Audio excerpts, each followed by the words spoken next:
आपने उर्दू ज़ुबान में ऐसे बहुत सारे जुमले सुने होंगे कि एक अस्पताल बनाया जाएगा, वहाँ पर रोड बनाया जाएगा, यहाँ पर ये हो जाएगा, फंक्शन मनाया जाएगा, यहाँ पर कमरा बनाया जाएगा, मुझे बुलाया जाएगा, दरख्तें काटी जाएँगी, वगैरह, वगैरह।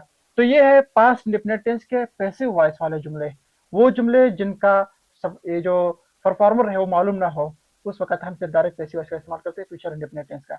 एक्टिव वॉइस तो इससे पहले हम पढ़ चुके हैं बिगिनर क्लास में, जिसका उर्दू आइडेंटिफिकेशन कुछ ऐसा आता था, गा गी गे, यानी मैं खाना खाऊंगा, वो मुझे बुलाएंगे, हम ये करेंगे, हम वो करेंगे, फ्यूचर के बारे में जो हम प्रिडिक्शंस करते हैं, वगैरह वगैरह। सही है।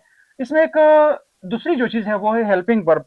हेल्पिंग वर्ब देख ले, एक विल है, एक शेल है। विल और शेल असल में मॉडल वर्ब्स है।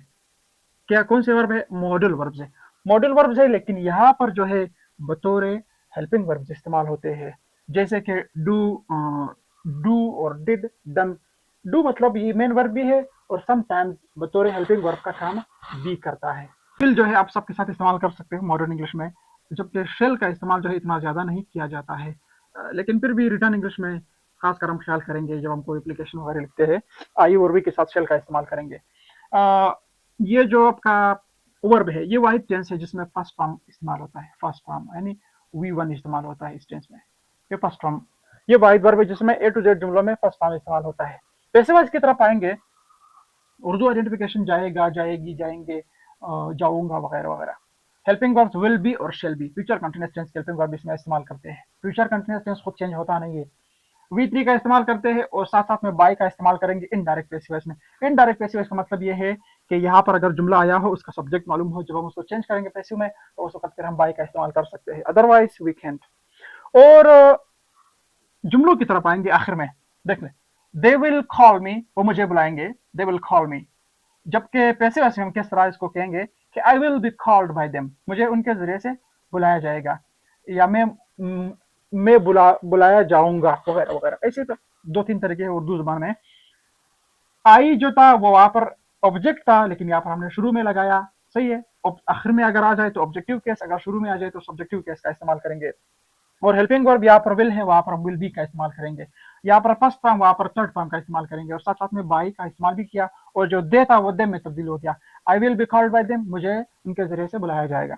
इसी तरह वी विल ईट फूड, हम खाना खाएंगे। फूड विल बी ईटन, खाना खाया जाएगा किसके जरिए से? हमारे जरिए से, बाई अस। इसी तरह शी विल टीच टेंसेस, वो जमाने पढ़ाएगी, यानी वो टेंसेस पढ़ाएगी।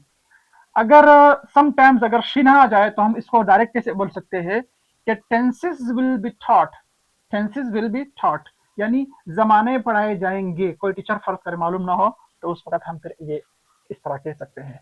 अगर मालूम है यहाँ पर शी है तो आखिर में हम कहेंगे कि बाय हर, यानी उसके जरिए से, कोई लड़की है उसके जरिए से पढ़ाए जाएंगे। और उसके बाद क्या है, एक जुमला है कि he will make a video, वो एक वीडियो बनाएगा, वो एक वीडियो बनाएगा। A video will be made, एक वीडियो बनाया जाएगी। अगर यहाँ पर ही हमें मालूम है, अगर ना हो तो फिर वहां पर हम कैसे करेंगे कि a video will be made. उसके फिर बिल्कुल एक्टिव वॉइस बनते ही नहीं है डायरेक्ट पैसिव वॉइस का। A video will be made by him, video उसके जरिए से बनाया जाएगा। इसी उसके बाद एक जुमला है, Asad will take my phone, Asad मेरा जो फोन है वो उठाएगा। My phone will be taken by Asad, मेरा फोन असद के जरिए से उठाया जाएगा। उसके बाद एक आखिरी जुमला है, इसको आपने चेंज करना है।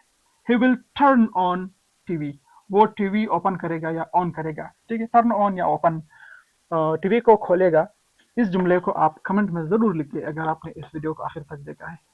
सही है। और ये था पास्ट इंडेफिनिट टेंस, बड़ा आसान था, बहुत सिंपल था। मुझे उम्मीद है कि आपको समझ में आया होगा। यहाँ पर जो काम करने वाला होता है एक्टिव वॉइस में, जो सब्जेक्ट होता है वो एक्शन परफॉर्मर है। जबकि उस साइड अगर हम जाएंगे तो क्या होता है, ये जो ऑब्जेक्ट है वो एक्शन रिसीवर है। ठीक है, बुलाने का अमल वो रिसीव करता है। और जो ऑब्जेक्ट है आपके कहाँ पर आ जाएंगे, ये आपके शुरू शुरू में आ जाएंगे। तो फिर नेक्स्ट वीडियो में, नेक्स्ट लेक्चर में हम डिस्कस करेंगे, किसको डिस्कस करेंगे? प्रेजेंट परफेक्ट टेंस को।